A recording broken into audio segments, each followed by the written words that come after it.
Hello everyone, আজ ছিল হোলি আর এই ভিডিওতেই তোমরা দেখতে পাবে আমরা মানুষ থেকে কিভাবে মাদরে রূপান্তরিত হলো। সকাল সকাল ওরে গৃহবাসী খোলদার খোল করে দরজা ভেঙে সমস্ত গুপ্তচরদের নিয়ে আসা হলো, কিন্তু রঙের ইটিং করে তো আর পেটের সেটিং হবে না, তাই পেটের সেটিংয়ের কাজও চলছিল কিন্তু জোর কদমে। অন্যদিকে আমি বাঁদর সেনার যুদ্ধে যাওয়ার মতো নিজের বর্ম পরে রেডি হয়ে বাঁদরামিটা শুরু করে দিলাম।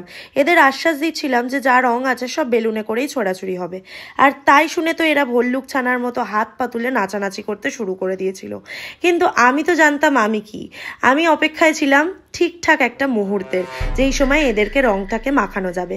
এরপর লাল বাবার মন্দিরে দর্শন করে দেখলাম পাশে বালাম পিচকারি থেকে ইন্সপায়ার্ড হয়ে একজন আর একজনকে পিচকারি মারছিল। তারপর আমি আর কাউকে চিনতে পারছিলাম না, এরা কারা, কোথা থেকে এসছে। জিজ্ঞেস করায় জানা গেল এরা হচ্ছে এলিয়েন, এসেছিল ভিন গ্রহ থেকে। তারপরে তো আমি বুঝতে পারলাম যে এরা শুধু নয়, নিজের মুখের দিকে ক্যামেরা ঘোরাতেই বুঝতে পারলাম যে আমিও এদের সঙ্গেই এসছি। এরপরে ঘোরাঘুরি করছিলাম বেশ অনেকক্ষণ, তারপর দেখলাম দুজন মশাল ছাড়ছে। আমি ভাবলাম নিজেদের গ্রহে মনে হয় সিগন্যাল পাঠাচ্ছে, তারপর দেখলাম না, এরা টাকার মতো আবিরও উড়াচ্ছিল হাওয়াতে। যাই হোক, এরকম বকবক করে বেরোনো আবিরটা আমার বেশ ভালো লেগেছে। এরপর আমরা বসে পড়েছিলাম সন্ধ্যাবেলা দুপুরের লাঞ্চ করতে, আর আমার বানানো সেরা বাঁদর। ব্লগটাকে আমি এখানেই শেষ করছি। আমার হাত আর মুখের অবস্থা দেখে বুঝতে পারছো আমার রং এখনো ওঠেনি, আর আমি কিন্তু সবাইকে রং মাখিয়ে নিয়েছি নিজের মন ভরে।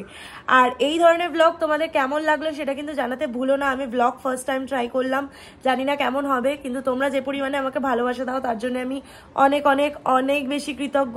দেখা হচ্ছে পরের ভিডিওতে, ততক্ষণ সবাই খুব ভালো থেকো, খুব সুস্থ থেকো। কমেন্টে জানিও তোমরা হোলি কিভাবে সেলিব্রেট করলে। টাটা।